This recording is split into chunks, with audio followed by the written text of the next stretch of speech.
kiat untuk mempertahankan rumah tangga adalah anggota keluargamu, aset amal jariah dan kunci surgamu. Teman-teman fahami baik-baik. Ibu-ibu di belakang sana, suami itu aset amal jariah. Cuma siapin makannya, siapin minumannya, siapin bajunya, mati masuk surga. Simple sekali. Bapak-bapak fahami, uang yang hasil keringat kita dikasih ke istri, dikasih ke anak, dikasih ke orang tua. Hanya itu. Pada saat ada sesuatu yang rusak di rumah diperbaikin, mati masuk surga.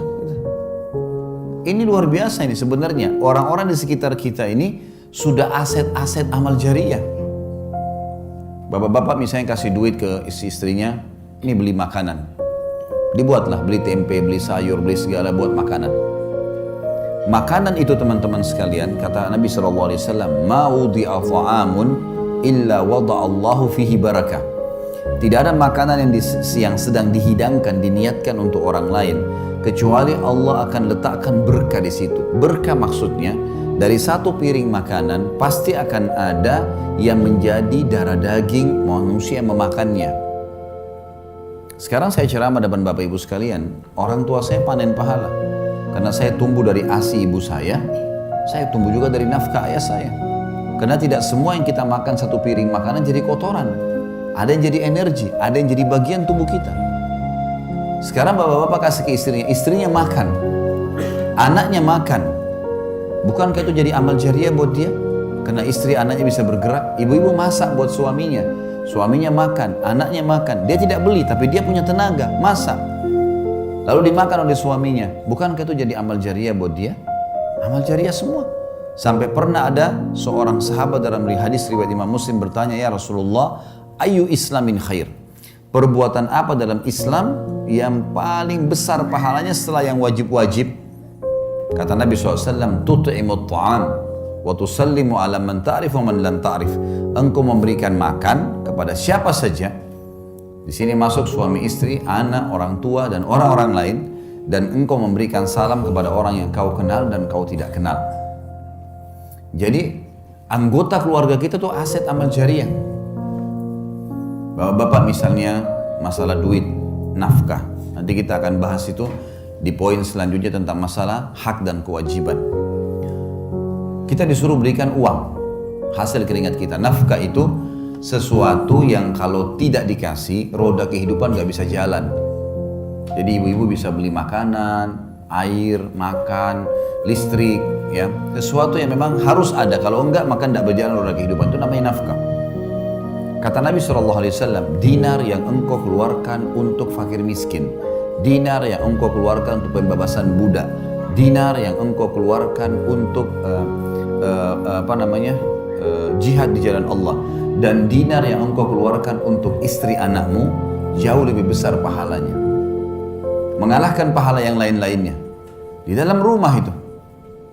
Berarti bapak-bapak setiap bulan terima gaji atau ada pendapatan kasih ke istri anak, itu mengalahkan pahala sedekah untuk jihad, mengalahkan pahala sedekah untuk fakir miskin. Tapi bukan berarti hadis ini ibu-ibu misalnya bilang, nah itu kan ada hadis tadi, berarti semua gaji suami harus saya pegang. Bukan itu maksudnya ya. Karena kita bicara masalah nafkah ya. Nafkah itu yang kalau gaji suami 5 juta misal contoh, lalu suami yang bijak, saya melakukan hal itu pada istri saya, disusunlah kebutuhan rumah A, B, C, D, F, G, A sampai sekian. Oh ini contoh saja, contoh gaji saya 5 juta, oh ternyata kebutuhan rumah 4 juta. Ini 4 juta ya, nafkah rumah.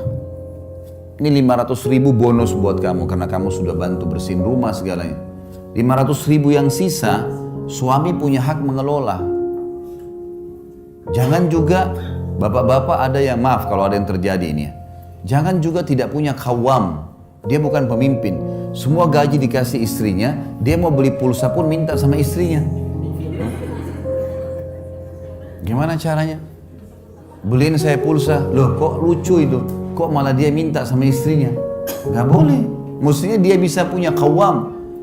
Dia yang beliin istrinya, iya harus punya kemuliaan. Nanti kita bahas di sini masalah kenali karakter pasangan. Ada poin-poin setelahnya.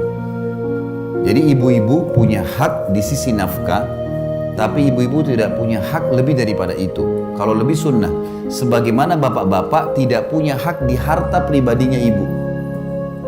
Misal ibu-ibu di sini ada sebelum nikah sudah punya usaha, atau setelah nikah dapat warisan dari orang tuanya. Tidak bisa suaminya bilang, kamu kan sudah 10 tahun saya nafkahi, ini dapat warisan 200 juta bagi 2 ya. Nggak boleh. Dia nggak punya hak 1 rupiah pun. Laki-laki, suami nggak punya hak dari harta istri pribadi. Istri punya hak nafkah saja. Lebih daripada itu sunnah, bukan kewajiban. Ini nanti kalau memahami secara benar, seperti batu bata yang kita letakkan di tembok bangunan, maka akan rapi kalau benar semuanya. Tapi yang jelas, sekarang kalau laki-laki mau menjadikan aset amal jariah, apapun hasil keringatnya diberikan kepada istri anaknya adalah sedekah yang paling besar. Wanita misalnya, ibu-ibu di belakang sana, apa kata Nabi SAW? Kata kunci sederhana masuk surga. Wanita, istri manapun yang menjaga 5 waktu sholatnya, kemudian berpuasa Ramadannya. Ini nggak disebutin sholat sunnah ya, sholat wajib saja dulu. Kalau sholat sunnah ibu-ibu kerjain itu sudah plus. Sholat 5 waktu, azan langsung sholat, subuh sampai isya. Kemudian yang kedua tiba Ramadan, puasa Ramadan, belum dimasukkan puasa sunnah. Dan dia mentaati dan melayani suaminya pada hal yang ma'ruf. Ma'ruf ini maksudnya bukan melanggar agama. Kecuali pada saat dia meninggal, dia boleh masuk, dia boleh pilih 8 pintu surga yang mana dia mau masuk. Hanya 3 hal saja. Sederhana sekali kita bisa menjadikan rumah tangga kita sebagai aset amal jariah. Orang-orang ini nih, suami istri, orang tua di rumah, tinggal kita berbakti dengan mereka, berikan mereka sesuatu yang terbaik, gitu kan? Ini di rumah tangga, keluarga kita, maka kita sudah bisa panen surga. Allah menjadikan bakti dengan kedua orang tua setelah iman kepadanya. Anak-anak lahir kita nggak bisa milih, sebagaimana orang tua nggak bisa kita milih. Saya nggak mau ibu ini, saya nggak mau ayah ini, nggak bisa. Kita lahir ini ibumu, ini ayahmu, seburuk apapun mereka. Begitu juga anak yang lahir, begitu keluar laki-laki, perempuan, sehat, sakitkah, apalah, ya, warna kulitnya seperti apa, paras wajahnya, lahir ini anakmu. Dan semua digantungkan variabel hak-hak dan kewajiban di sini. Sekarang anak-anak bisa jadi aset amal jariah. Mengajar mereka jalan, mengajari mereka kalimat-kalimat, memberikan nama yang baik, selama nama itu dipanggil, selama mereka bisa jalan, semua jadi amal jariah. Jadi ini kiat yang harus kita fahamin teman-teman sekalian. Kalau anggota keluarga kita itu adalah aset amal jariah dan kata kunci untuk masuk ke dalam surga.